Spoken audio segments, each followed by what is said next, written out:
Julian Huppert. Number 3, Mr. Speaker. Mr. Speaker, the 2006 White Paper, The Future of the UK's Nuclear Deterrent, set out the initial estimated total procurement cost of the replacement nuclear deterrent at £15 to £20 billion in 2006-7 prices. The likely expenditure is dependent upon the decision on initial gate, which is yet to be taken. I do, however, propose to update Parliament on progress, including costs, after the initial gate decision through the publication of a report. Dr. Julian Huppert. Thank you, Mr. Speaker.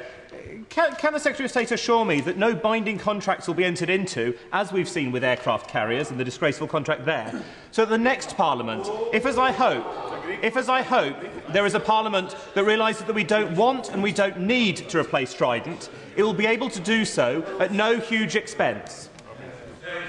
Mr. Speaker, the government's position is quite clear. We will replace the nuclear deterrent. We will replace it with an update of the Trident programme. And it is unavoidable that when we get to initial gate, that contracts, at least on the design, will be placed.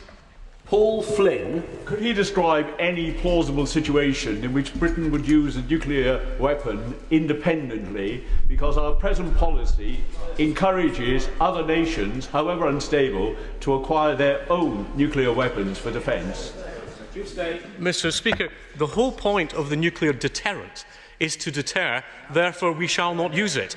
The success of our whole policy of nuclear deterrence since World War II is that we've never had to use it.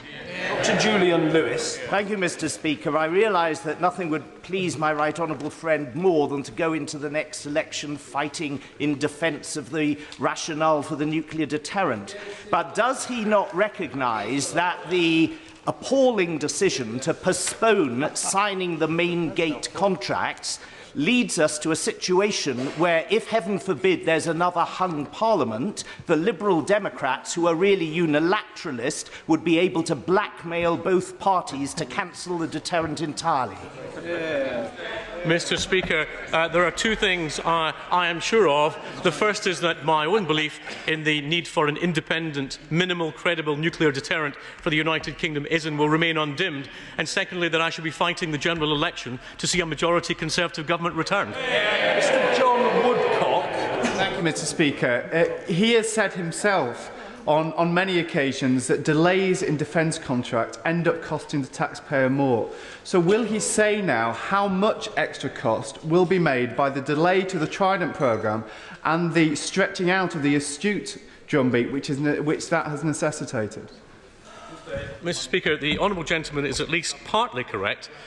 There will be additional costs to maintaining the Vanguard class through to 2028. We expect that to be around 1.2 to 1.4 billion extra to maintain those submarines for longer. But his analysis would be far more correct if the ultimate decision to delay the in-service date increased the cost of the successor programme. As no cost will actually be set out till after main gate, it's impossible to make that assumption. Mr. David Barrows. Speaker.